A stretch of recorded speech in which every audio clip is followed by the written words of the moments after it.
escucha bien? ¿Sí?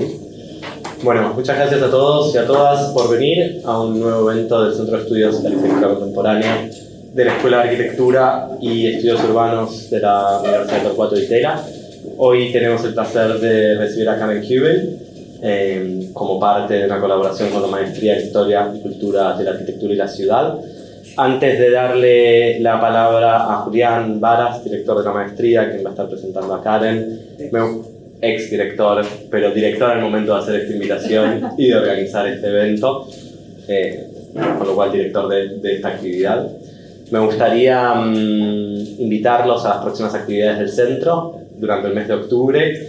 El próximo jueves vamos a estar recibiendo a Enrique Walker, el arquitecto chileno, crítico y educador, como parte del ciclo del trabajo de los demás, donde va a estar presentando un poco su constelación de referencias intelectuales que ha ido construyendo a lo largo del tiempo. Y después, durante el resto del mes, vamos a tener dos eventos en colaboración con la Embajada de Francia y el Instituto Francés, como parte del ciclo Presentación y Organización.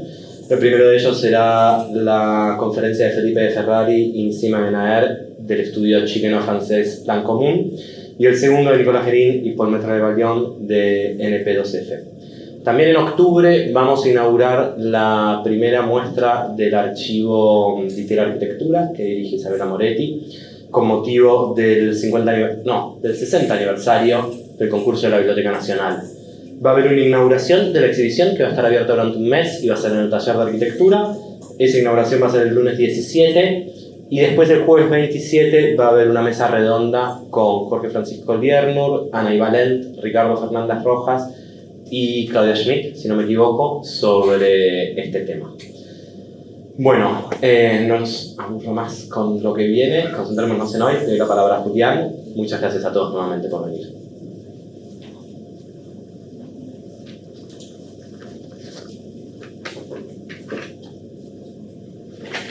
Bueno, muchas gracias, Javier. Bueno, voy a hacer presentación en inglés. Good evening, everyone, and thank you for being with us this evening. It's my pleasure to introduce Karen Kubey to the School of Architecture and Urban Studies of Universidad Torcuato Di Tella. Karen's lecture is the initial stage of an elective seminar she is teaching at the Master in History and Culture of Architecture and the City. Karen's presence at the school is the result of a conversation that began around the middle of last year, I think. This exchange finally came to fruition in recently, this year, when she was awarded a Fulbright scholarship to come to Buenos Aires to teach and conduct research on housing. As some of you may know, the Fulbright program supports educational exchange between the US and other countries, and as such, it has helped many Argentine students to conduct postgraduate studies at universities in the US. But perhaps not so many people are aware that the program goes both ways, allowing also American academics and researchers to travel abroad to investigate and teach. This latter is the case with Karen Kubey, and we are happy that the main seat of her research and teaching in Argentina is at Di Tella. But why housing, one may ask? Why should architects get their hands in such a contested territory where social science, economy, administration, politics, and endless forms of bureaucracy are entangled, minimizing, it would seem, any possibility of real action or design efficacy? As the history of post-war architecture tells us, after the 1970s, the battle for housing as a socially motivated field of work, that is to say, at the point where architectural design and social action would intersect and uphold each other, seemed like a tragically lost battle. The retreat of the state from housing initiatives was motivated by the perception that large-scale welfare policies had had their run, to be sure, but the realization that intervening, to borrow Karen's own term, in the life of individuals and communities was something that architecture was ill-equipped to do. It was at best a matter of recasting people's representations of their own life, of questioning their habits, and of rebuilding the memory of the city that their ancestors had inhabited. housing did not cease to be produced during the intervening decades, but rather than architecture being perceived with the force of an intervention, it was regarded as a commentary or as a critique. I'm not sure when exactly one should pin down a reclamation of the idea of housing as an active contribution to the material life of communities, but one might point to the early years of this century as a vague attempt to date a new way of development in which one might inscribe Karen's work. I don't want to distract you anymore from Karen's own presentation, so I will leave these historical and theoretical remarks open so that we can perhaps return to them at the end of the lecture. Karen Kubey is an urbanist specializing in housing and health. She's the editor of Housing as Intervention, Architecture Towards Social Equity, Architectural Design 2018, and served as the first executive director of the Institute of Public Architecture. Kubey co-founded the New York chapter for Architecture for Humanity, now Open Architecture New York, and co-founded and led New Housing New York design competition. Holding degrees in architecture from the University of California, Berkeley, and Columbia University Graduate School of Design, Planning and Preservation, Kubey began her career as a designer for below-market housing. She has received support from the New York State Council on the Arts and McDowell. Currently a Fulbright U.S. scholar in Buenos Aires, she teaches at Pratt Institute and Columbia GSAPP, APP, and was the 2019-2020 Faculty Fellow in Design for Special Justice at the University of Oregon. Please, let's give her a warm welcome.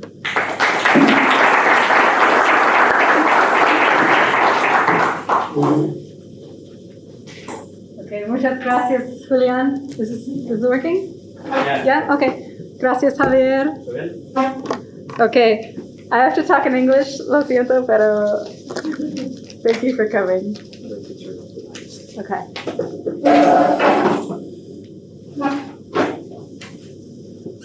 Oh, but then I can't see. Okay, I guess that's fine. I can't quite see my notes anymore. Does this work, or would you like me to? I think I can just the speaker. That's the best. Is that okay? Yeah. Okay. If it's okay with you? Yeah, that's perfect. Okay, so thank you so much for inviting me to speak with you today. I've devoted my career, as Julian talked about, to architecture, housing, and social justice, centering questions and people and places that our discipline has too often marginalized. Through interdisciplinary, community-engaged work that is critical and grounded, I make connections between urban design, architecture, culture, and climate, ultimately toward housing justice. So today I'll be presenting a lecture called New Forms of Housing and a New Kind of Architect.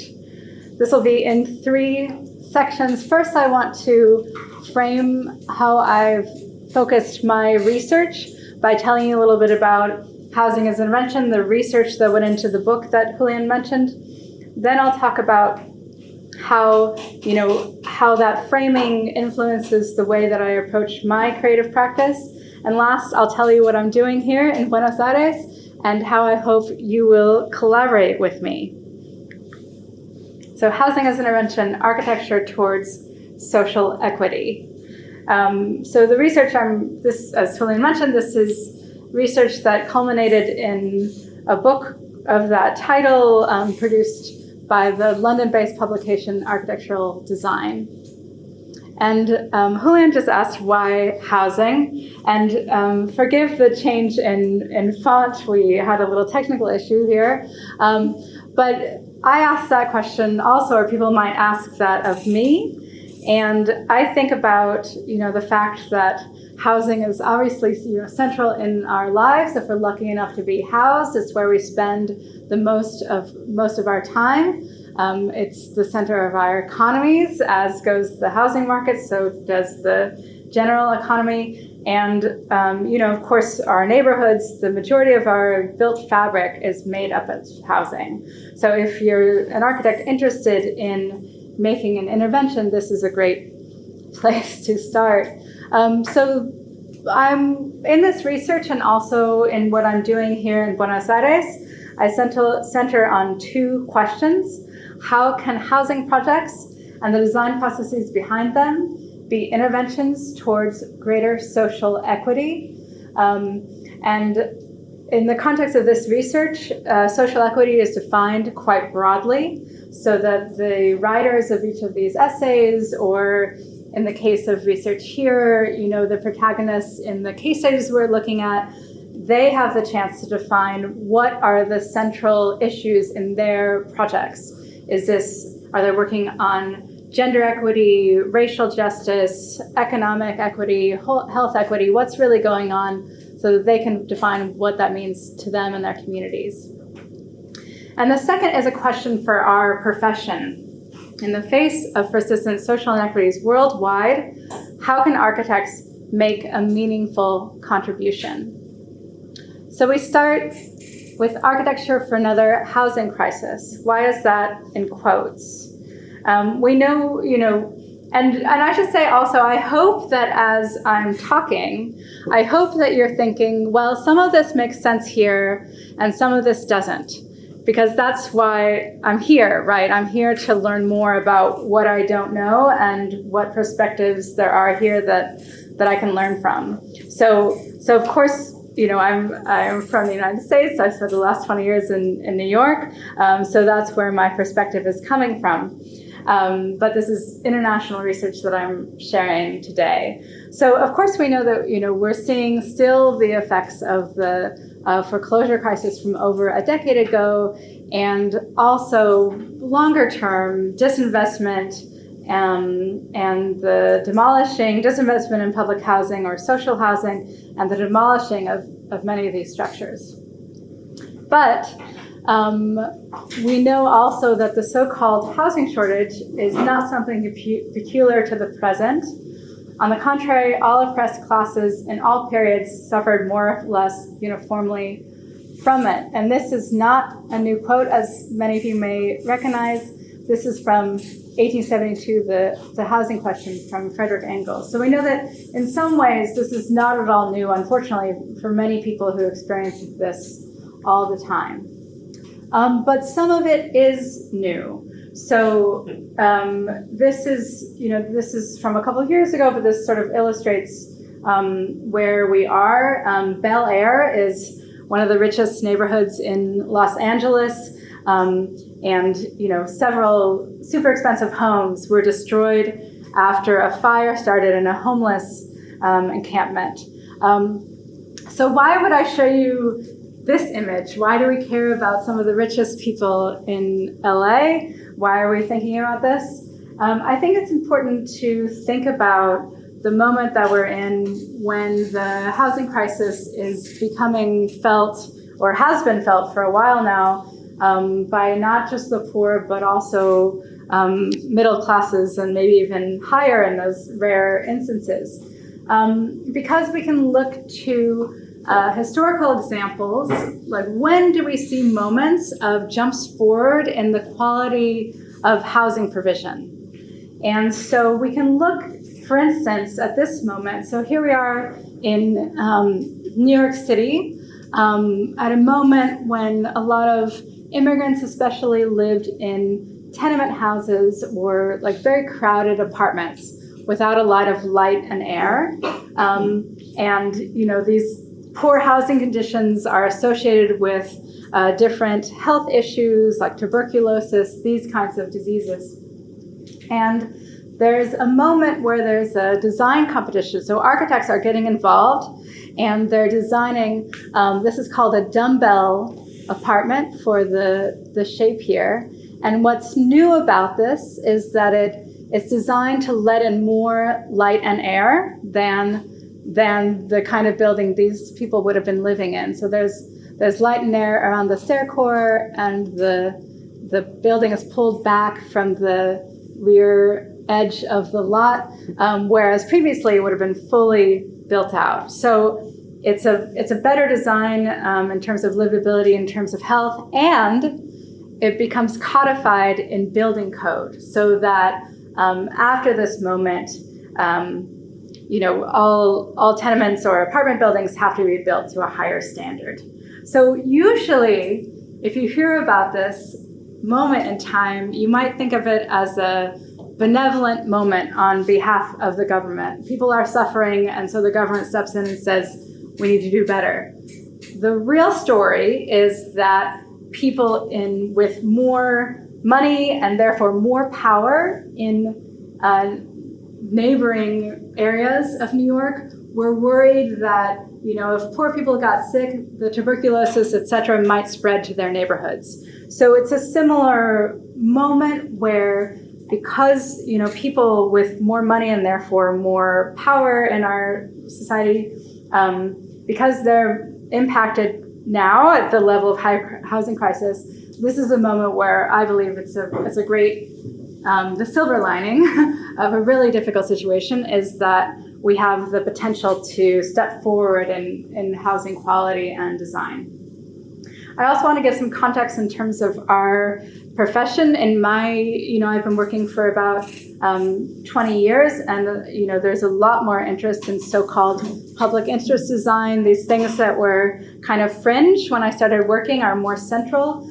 So we see, architects like Aravena and Lackawanna Vassal getting, the Pritzker Prize. So these social housing ideas are getting the biggest prizes in our profession. So when we did the research for this book, we found that it fell into 3 categories.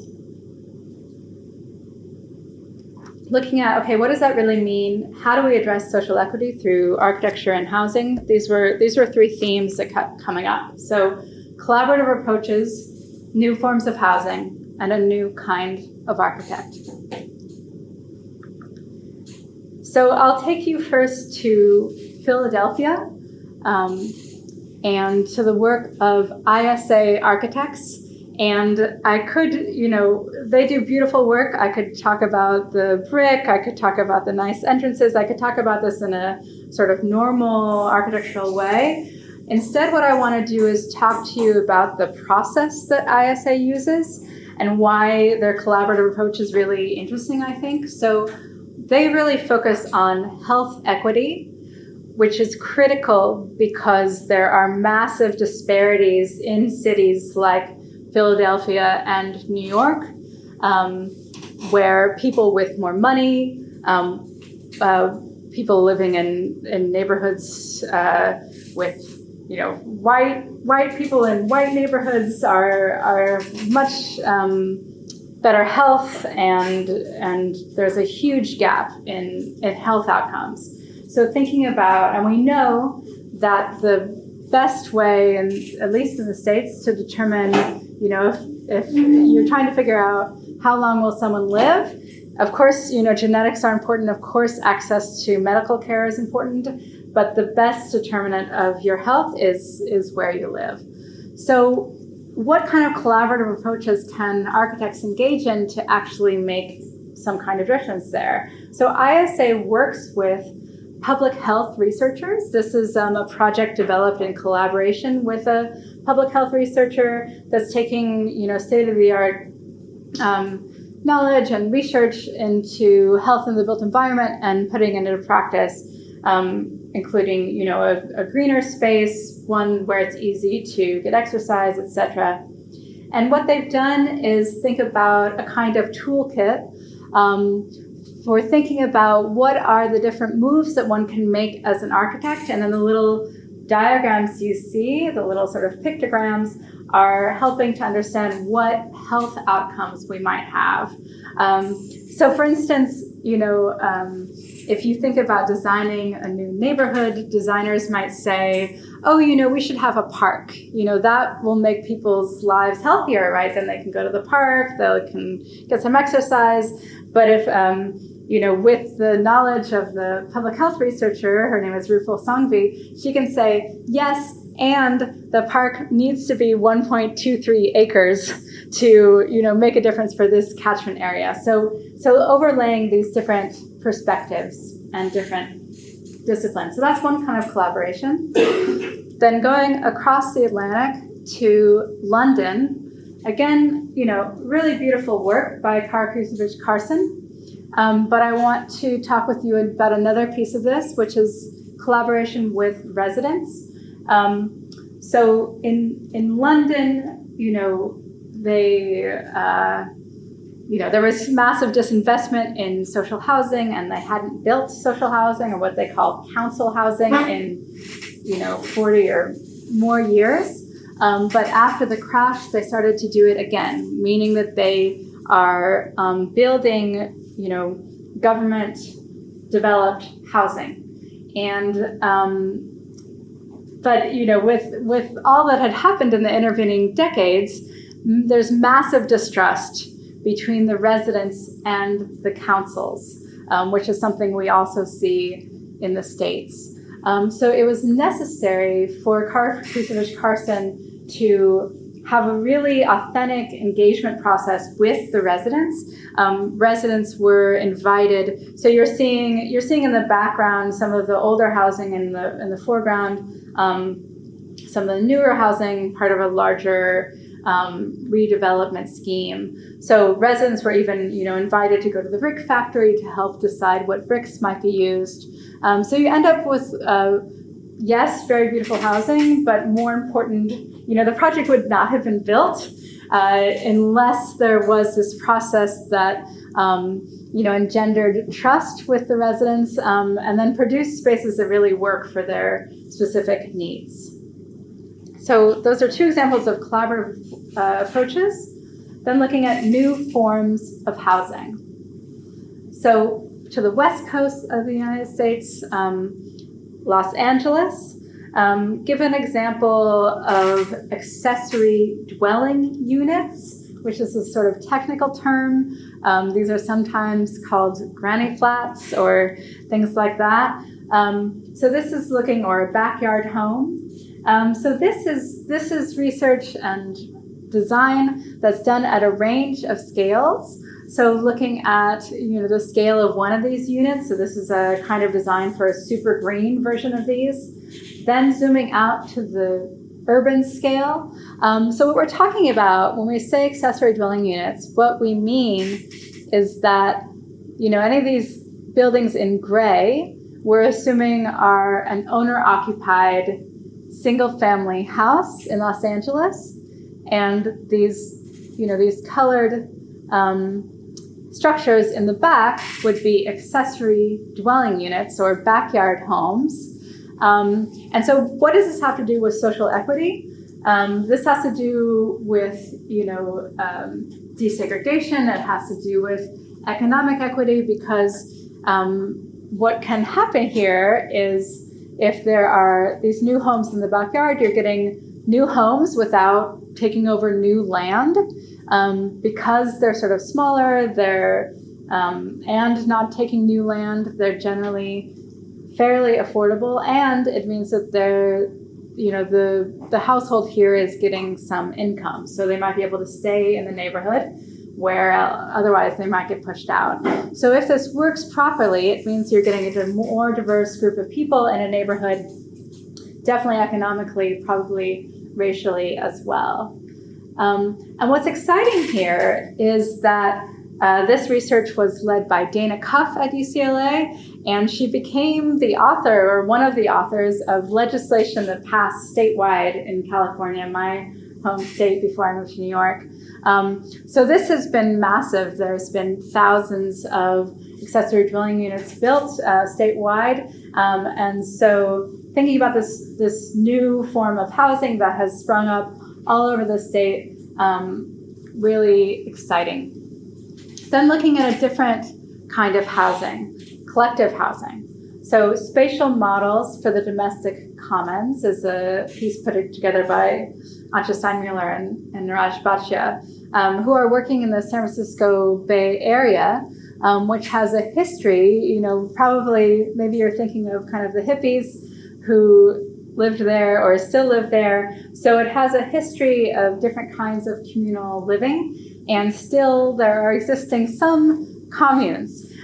So doing research about those things, and then going internationally and looking at, this is a speculative design for Seoul, Korea, And, they talk about a couple of things. They talk about the precariat as, the class that, many of us might be in, that have a precarious hold in the city economically. And they talk about, these collective housing designs as designs that give us, access to a form of luxury. You might not be able to afford, for instance, a beautiful kitchen or living room or, any kind of extra space in your apartment, but coming together, you can have these things.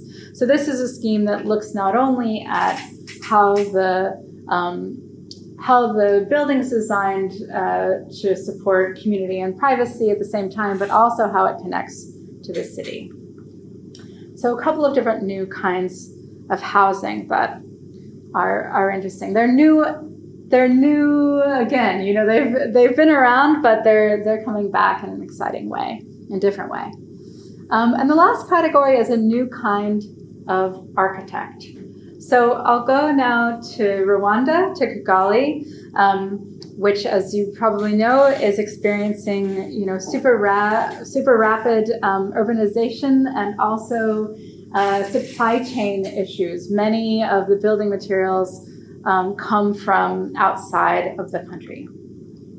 So Fatou Dié does really great research on this. She's working in this.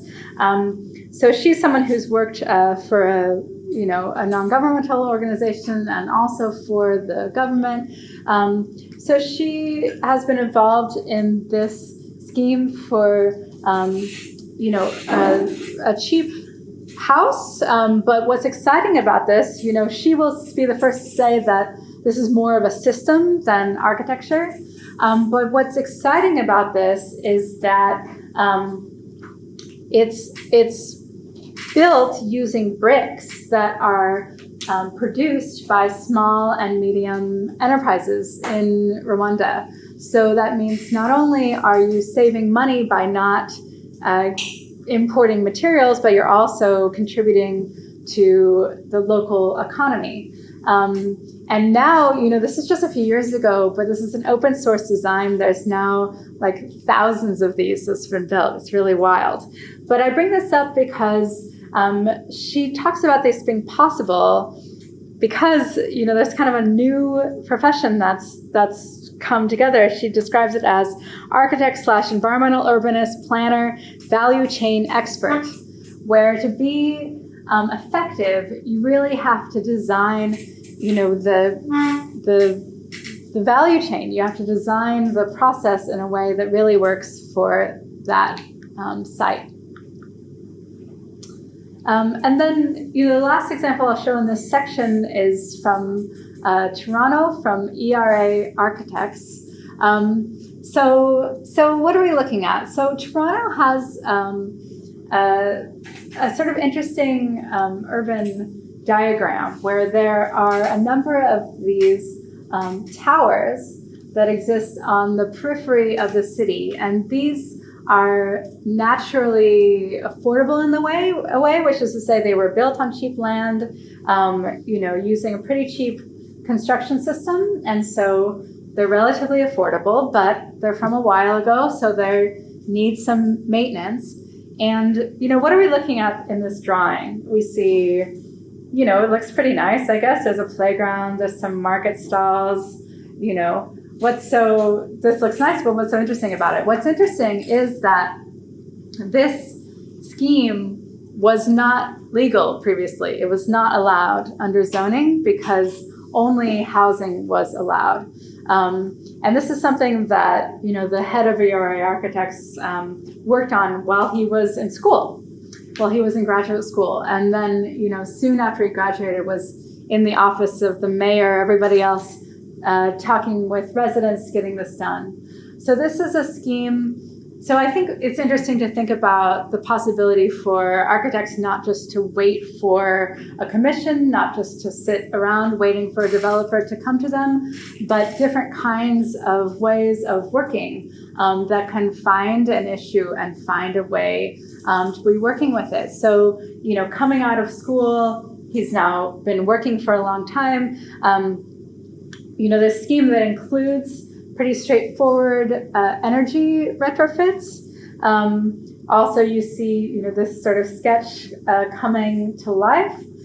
So sort of three pieces to this, improving the housing stock, adding, community amenities, etc. And then, there is a need for new housing. So incorporating that. So thinking about, would this have happened? Would a developer have come up with this? I don't know. So thinking about, a new kind of architect and what becomes possible. And, I think this is another way of answering or thinking about why housing. I love this book, In Defense of Housing, by David Madden and Peter Marcuse, who recently passed away. So the built form of housing has always been seen as a tangible visual reflection of the organization of society. It reveals existing class structure and power relationships. The next slide is for designers, but it also has long been a vehicle for imagining alternative social orders. So this is something I think is really exciting and speaks to why I think it's so critical for us to work as architects in issues of housing.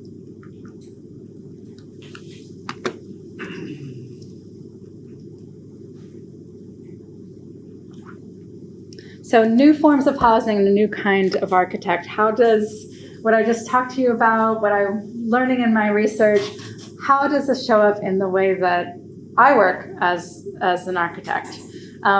So, I believe the future of architecture is diverse, not only in terms of who becomes architects and whom architecture serves, but also in terms of how we apply our unique skill set.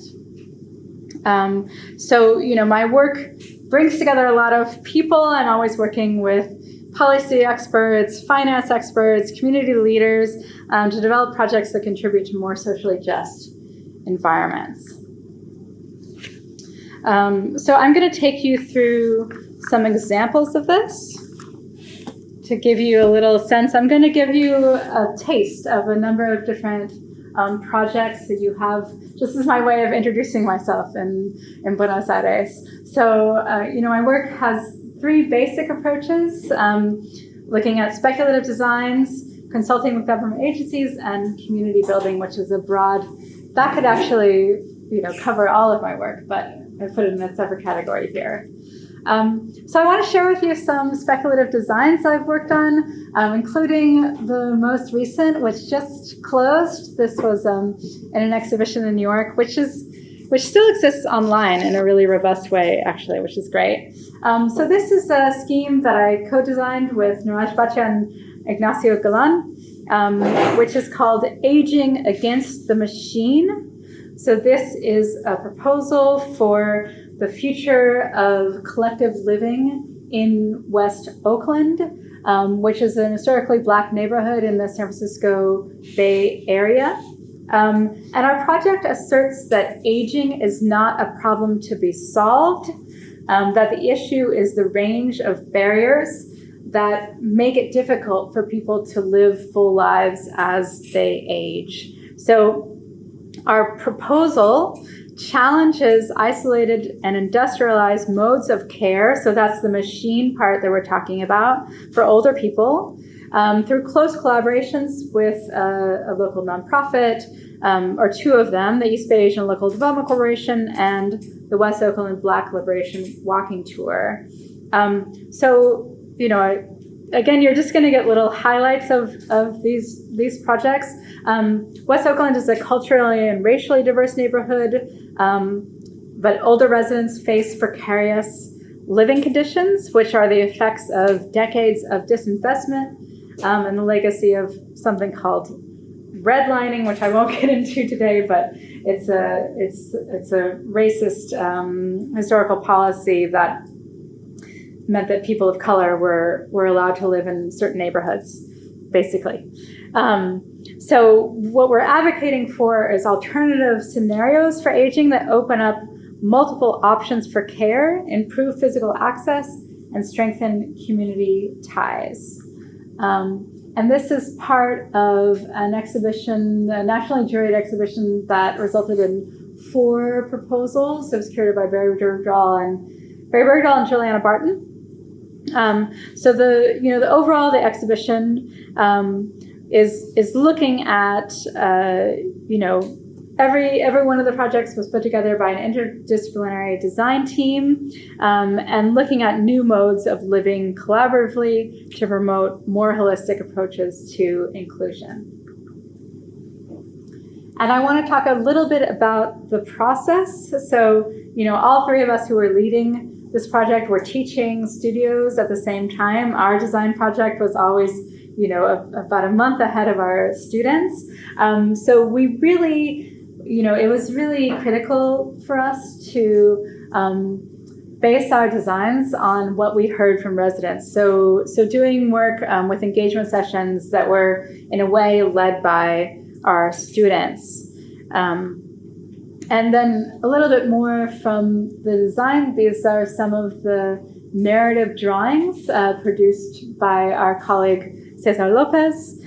So these illustrative narratives that really are expanding on the work that on the ground groups are already doing. So this is really like the opposite of a tabula rasa approach. We're just taking like the next step to look at different scales of accessibility from vans, community-run vans that would provide dispersed healthcare, to here we're seeing a ramp serving a few homes at once and what that might make possible. Here we're looking at the production of a lot more green social housing and the redesign of the street, and then an interior proposal thinking about a multi-generational way of living. So those are some highlights from that project. I also had the chance a few years ago to contribute to Making Room. This was a lot of fun. This was at the invitation of the Architectural League of New York, working with a local housing research group.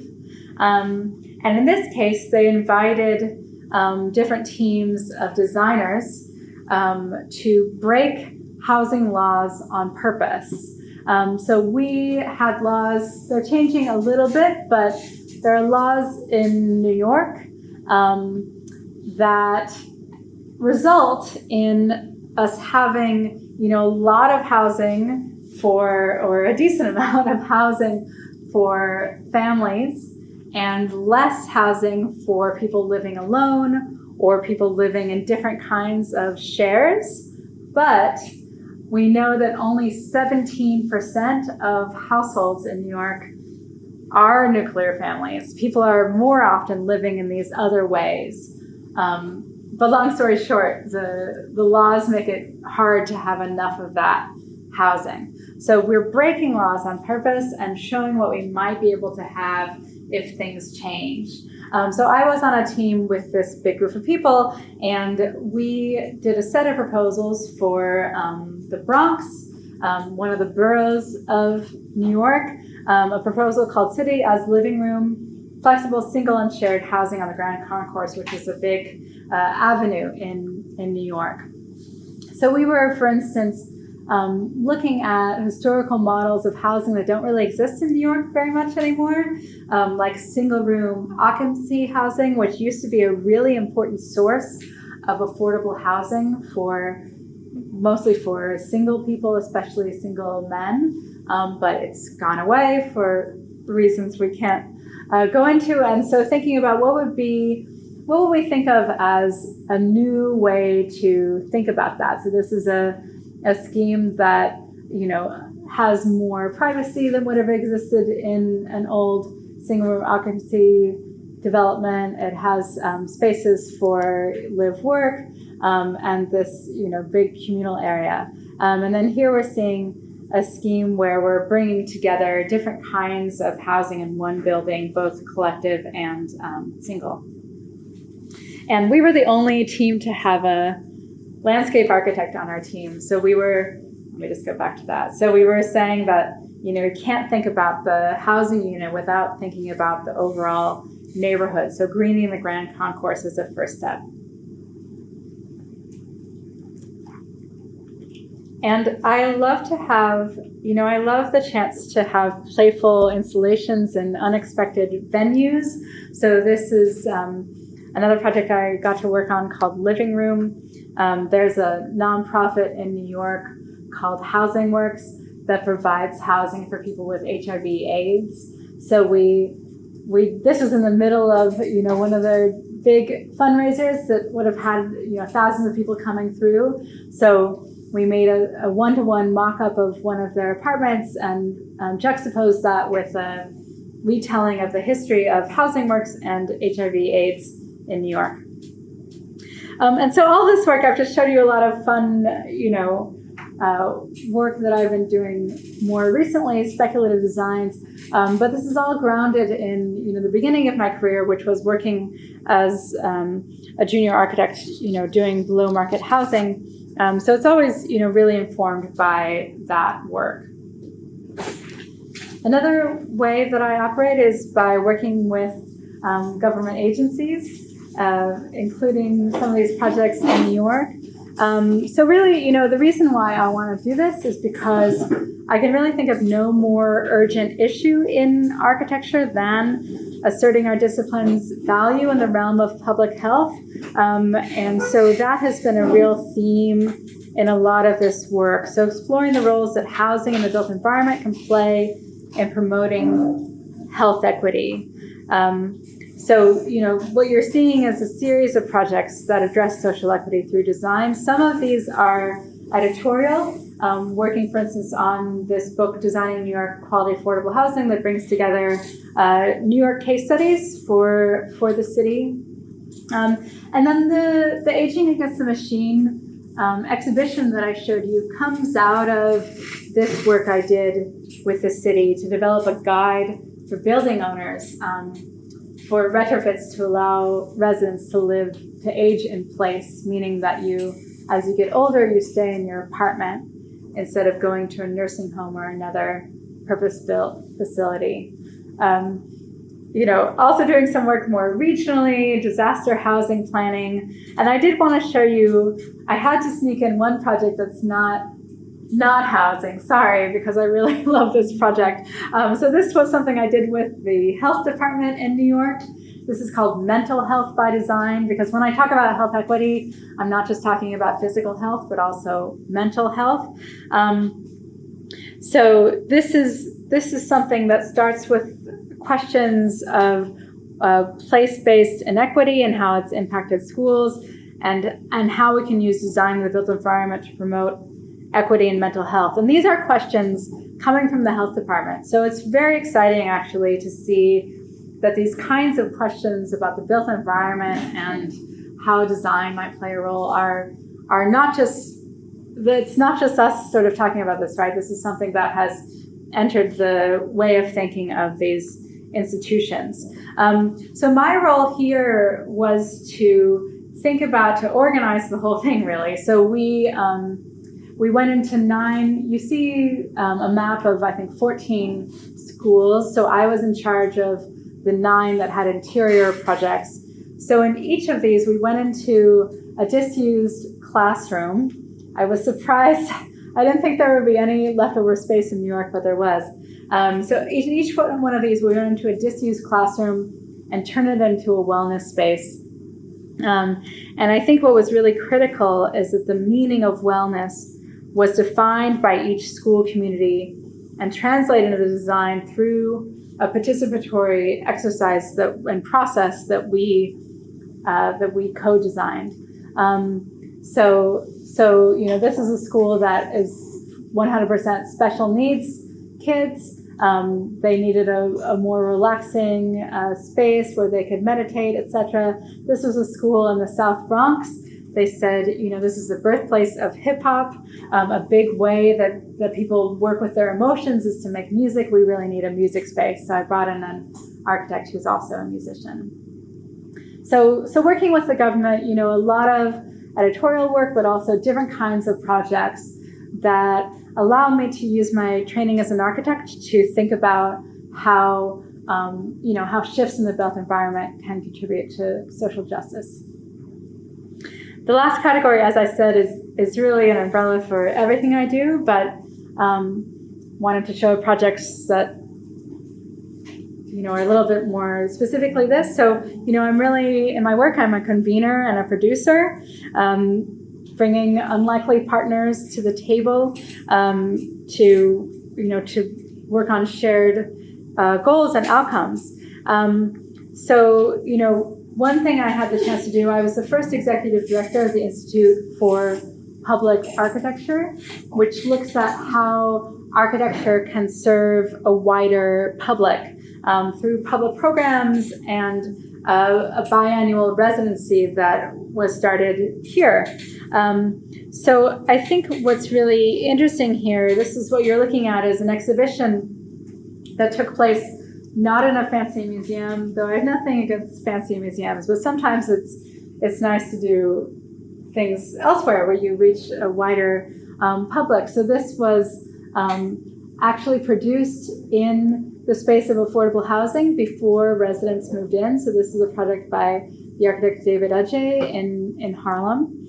So we staged this here, and we were really happy to see, this is, we got some coverage in the New York Times, but I think what's important is that, by putting these speculative designs in front of city officials, having conversations with local residents, architects, and the aforementioned people with political power, we actually influenced, policy in New York. And so after this is a proposal of one of our fellows to have better parking regulations and therefore more affordable housing. So that was reflected in the zoning laws that passed soon thereafter. And then I want to go to the beginning of my career, when I organized a competition called New Housing New York.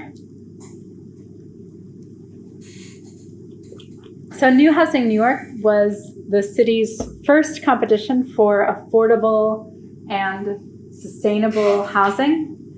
And, I'm glad that, now it doesn't feel very strange for me to say that the idea was to do something that was affordable and sustainable. But at that time, it did feel very strange. A lot of people, there was sort of the affordable housing world and the green design world, and many people would say, no, we need to get costs as low as possible, like sustainable design is for something else, not for affordable housing. But I was working with a group that asserted that, no, we do need to build green and affordable. We must achieve both of those things. So we organized a big competition. It got, this was for a city-owned site. The city gave us our site, this site for the project. This is in the South Bronx, which is a neighborhood that's had a lot of disinvestment. There was reference to the 70s earlier. In the 70s, this was like the symbol of urban decay in the United States. President Carter came and toured it, etc. But now it's going through, this amazing sort of renaissance of which this is a part. So organize the competition to, produce better housing and to push the argument for what we should have in terms of quality. So this is the winning design. I did not design this. I designed the competition that resulted in this. So designed by Grimshaw and Datner. Via Verde, I have to tell audiences in New York what that means, but you know what that means. So looking at, here's the Greenway. So this is a project, it's 222 units of affordable housing, both rental and for sale. Organized, it's this wild sort of skinny, long lot. And so it's organized around this courtyard, and you can actually walk up to these differently programmed green roofs. And it goes from, about 2 stories on the south end up to 20 stories in the tower. So sort of designed to work with the sun. And here's the courtyard where people come together. So this is a mix of incomes. It's all affordable, but it's a mix of incomes. But everyone shares this courtyard, and it's designed in a way where they can have movies and things like that. And maybe I'll say just one more word about this. This was really important. This was the moment where I started to realize the potential power of housing in terms of health equity, because I mentioned to you that the goal was to be affordable and sustainable. But this project goes beyond this. This is a project that is healthy in many ways. There's a health clinic on the ground floor. There are healthy materials used. There's cross ventilation. There's actually produced on site, vegetables, etc. And this became a test case for the city for something called active design guidelines, thinking about how the built environment at different scales can be produced in a way that it makes it easier for people to live a healthier life. So this is really critical because the South Bronx is a place where people have, a lot of health issues that are associated with the neighborhood. There's high incidence of diabetes, asthma, etc. And so we really need to make a change so that people can live healthier lives. So this was a really critical moment in my career. And then just something I've been working on lately, I've been running the Right to Housing Working Group for the American Institute of Architects. So thinking about these things globally and politically. I've been talking mostly about projects that I've had the chance to lead. But I think it's just as important to work in collaboration and solidarity with different people. I think it's really exciting.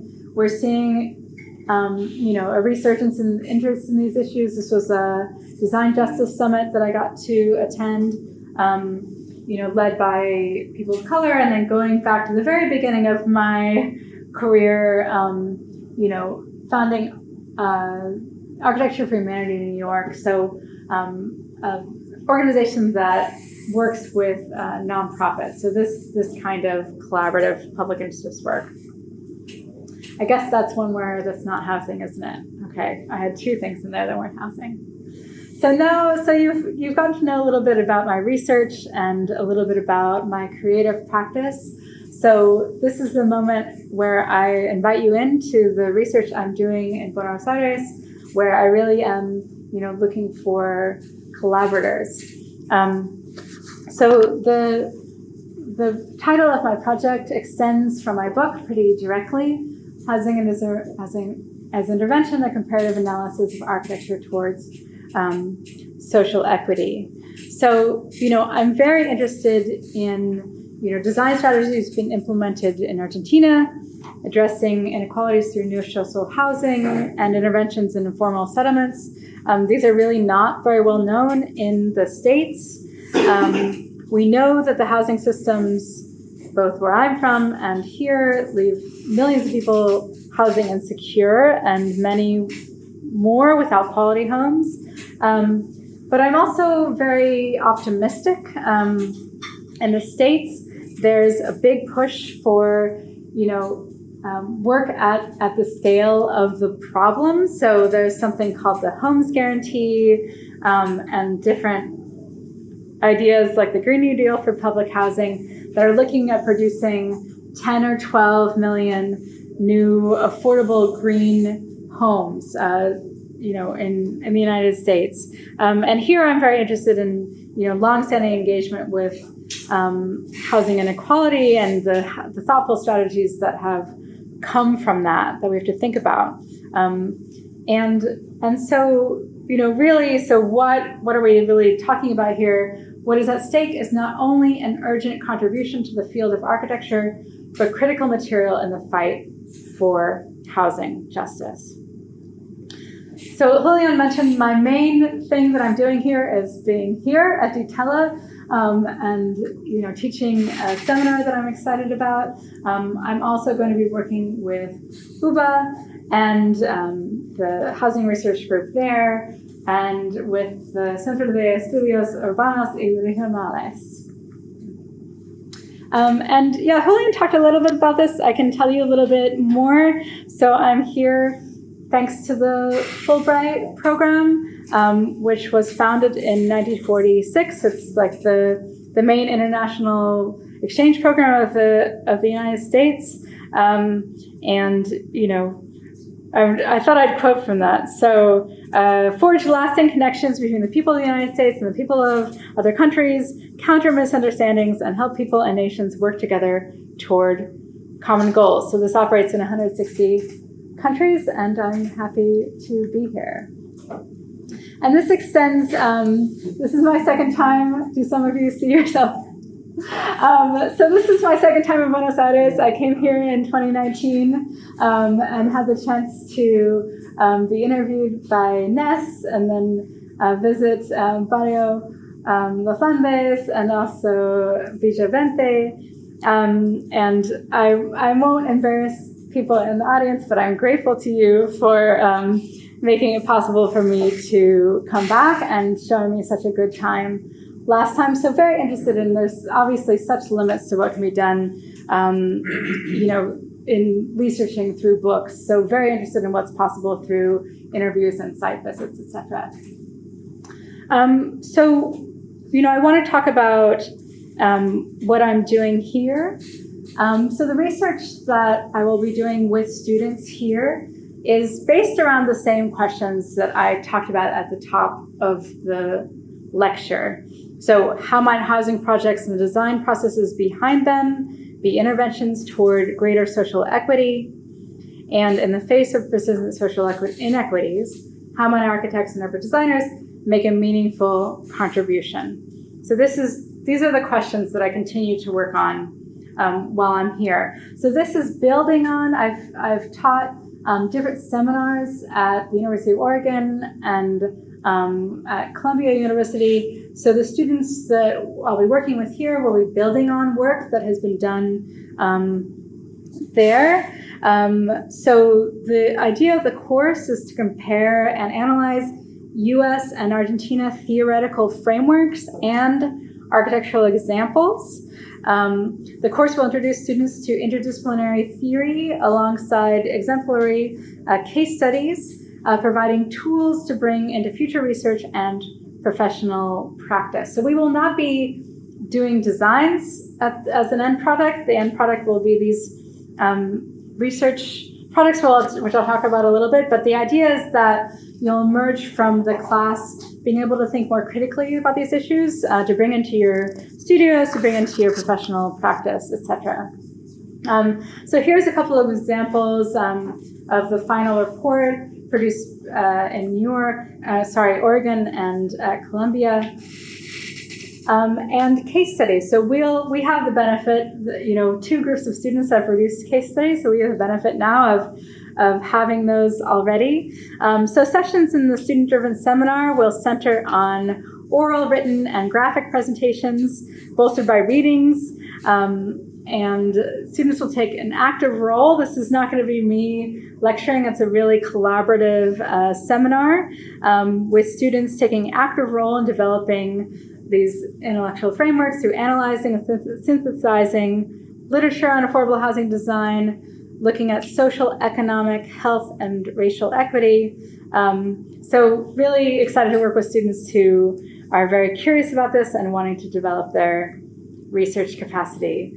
We'll have 3 basic ways of attacking this in our short time together. We'll have reading discussions online weekly. Then we'll come into the classroom and students will lead discussions around these things. And our final project will have both case studies from Buenos Aires and also arguments that synthesize what we've been looking at. And I want to be clear, you've probably gotten this impression, but I approach this work not at all as an expert on Latin American architecture or Argentine architecture, but as someone who has devoted her life and worked to housing justice through design. And, you know, I've been here for about, 2.5 weeks at this point. I'm usually, I'm in New York usually. I'm like a closed off, mean New Yorker, but I'm here now, and I'm very open. I'm very eager to meet you, to work with you. So definitely write to me if you have housing cases we should be looking at. We have the list pretty close, but it would be great to hear more ideas. If you or someone you know wants to be interviewed by the students, or if you want to have coffee, I'm up to meeting people here. So thank you so much, Mrs. Gracias.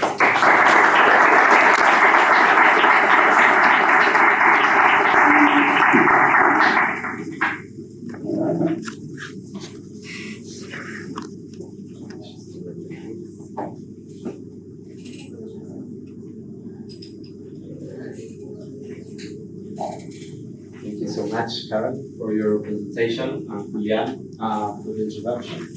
I don't know if Julián wanted to kick off with a comment or a question. Well, maybe I can try. Thank you. Maybe a question that's difficult, but we talk about equality, and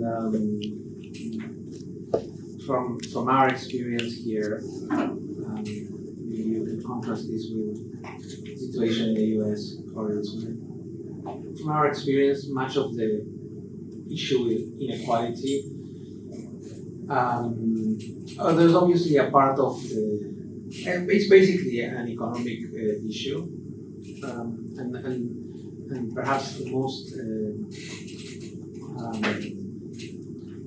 difficult variable involved in this equation is the cost of the land, in the sense that the better relocation, the more expensive the land, and then how do you prevent those costs from being translated to the final user? I was thinking maybe in the case of the Bronx project, the Via Verde project, I don't know how that plays out, but I was wondering, how do you prevent that from being at the end of the day the thing that eventually prevents regular people from actually having access to these projects.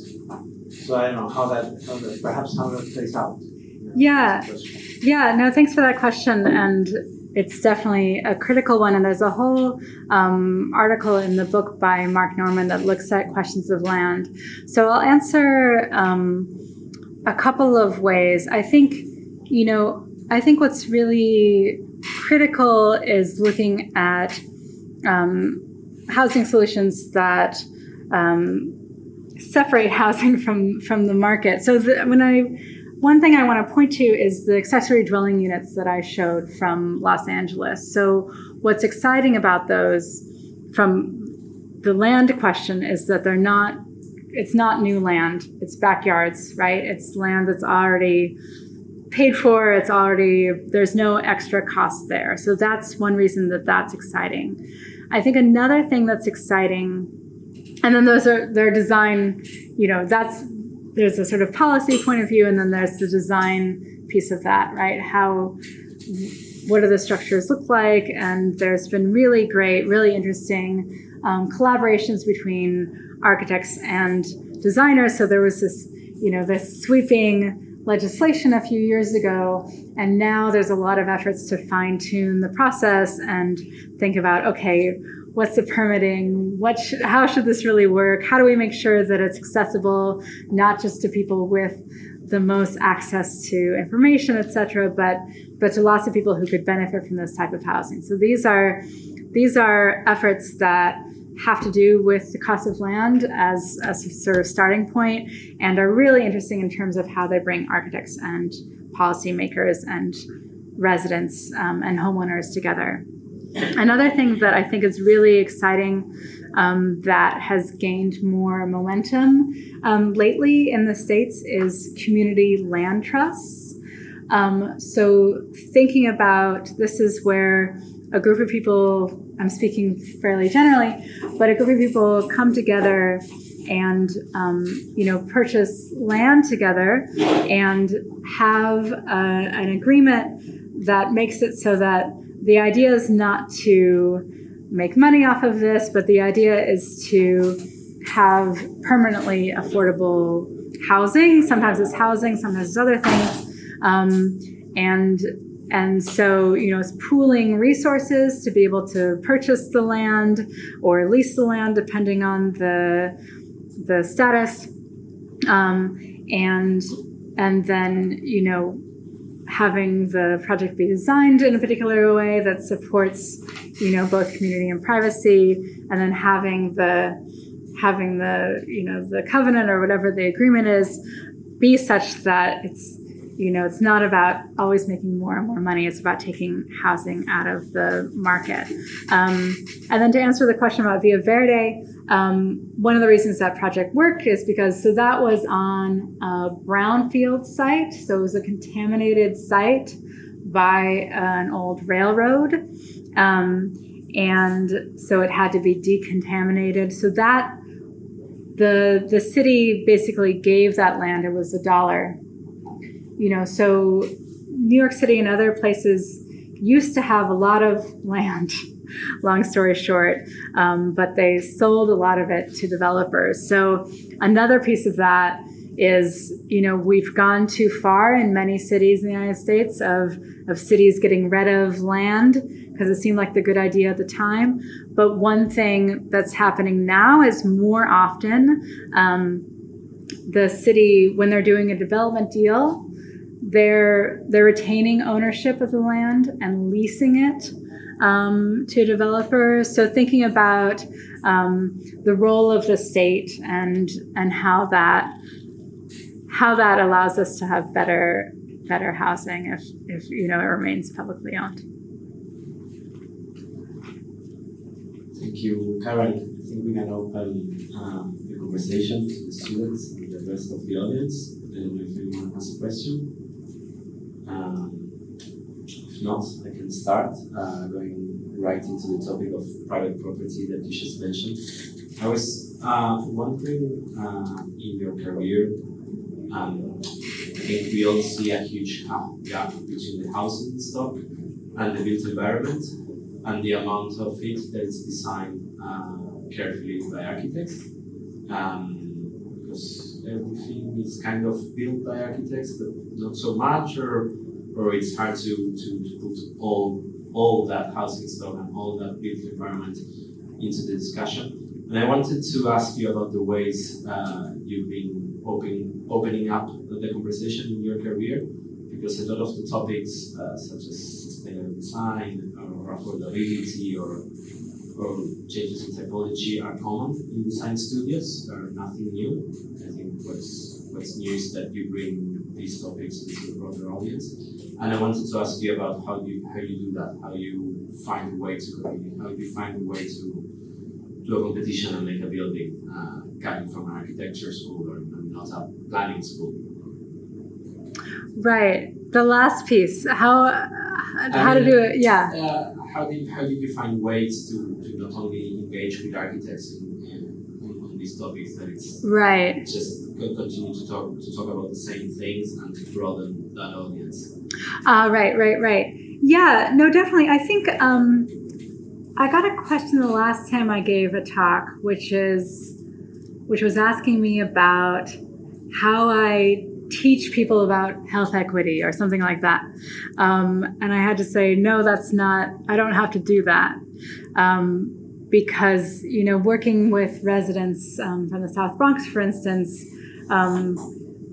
they don't need outsiders to tell them about these issues they're experiencing that are so present in their lives and in their communities that are connected to the built environment. And so I think one piece of this is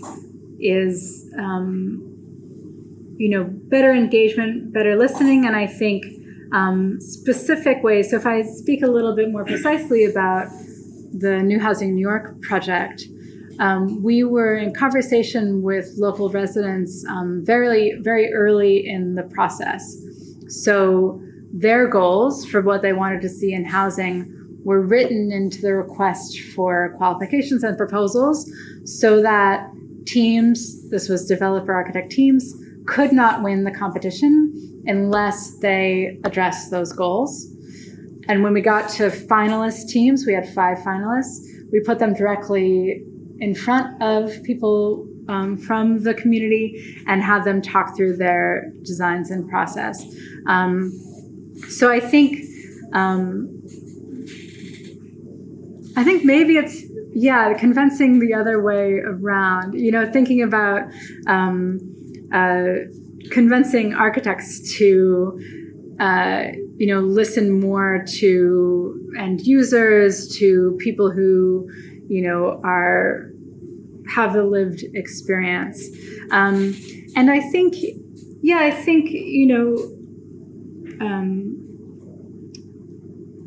I think architecture, of course, is still a very elite profession. We have a long way to go to ensure that our work is meaningful and that we even, continue to exist as a discipline. And so I think, a big piece of that is, as you saw in the most recent exhibition, we had these dollhouse-like models. So thinking about different ways to communicate that are not just axonometric drawings or something that might, speak only to ourselves, but, some axons are great. Some of them are great, but thinking about different ways of communicating visually, thinking about different kinds of programs that bring people in different ways. So I think the knowledge is there. It's about making connections. Thank you, Karen. Anyone has a question? I have another one. But just to ask you something else, perhaps as a way of summing up your presentation for tonight, what would you consider that are the challenges for an equitable architecture? I know your experience is from the States and you've been here, but you don't know so much now. Perhaps we can have a different conversation at the end of the semester. But if you could generalize and have a more global standpoint.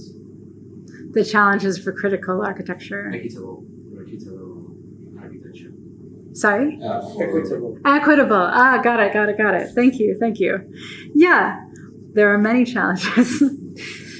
Let me think about how to... Yeah, I think a challenge is... One of them is the general way in which architects work, which is to follow the money. So that's why I think, developers who are beholden to banks,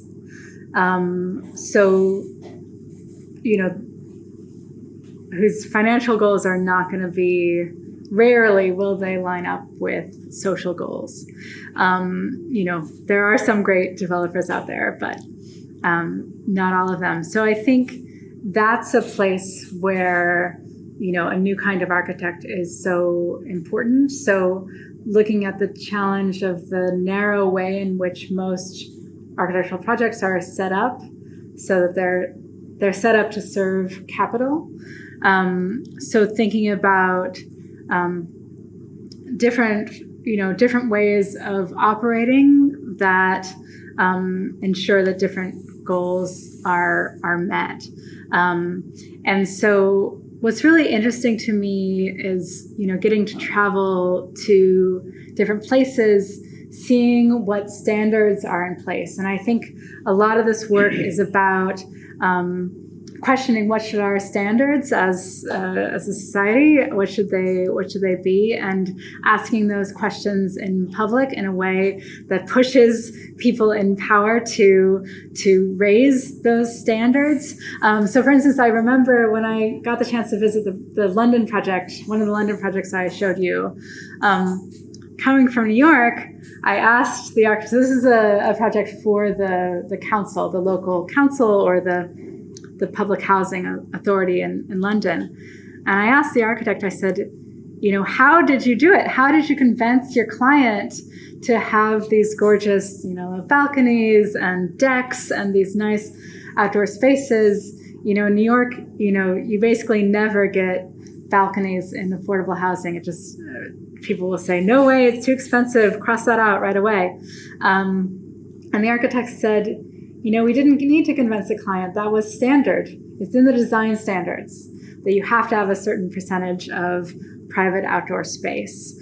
So I think all of these things are connected. So that's a moment where I saw that a certain standard of decent housing for all was built into policy. And this comes from, political power of residents pushing back on, what standards for housing should be. So I hope, thinking about different ways of working in practice, different ways of communicating visually, different kinds of conversations,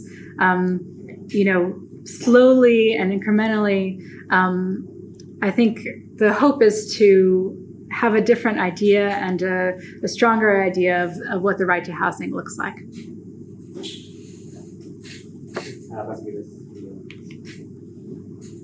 No, I wanted to mention something to maybe underline something you said before about this competition where you had the architects presenting in front of the users or the people who were going to live there, which I don't think that's very common as a practice.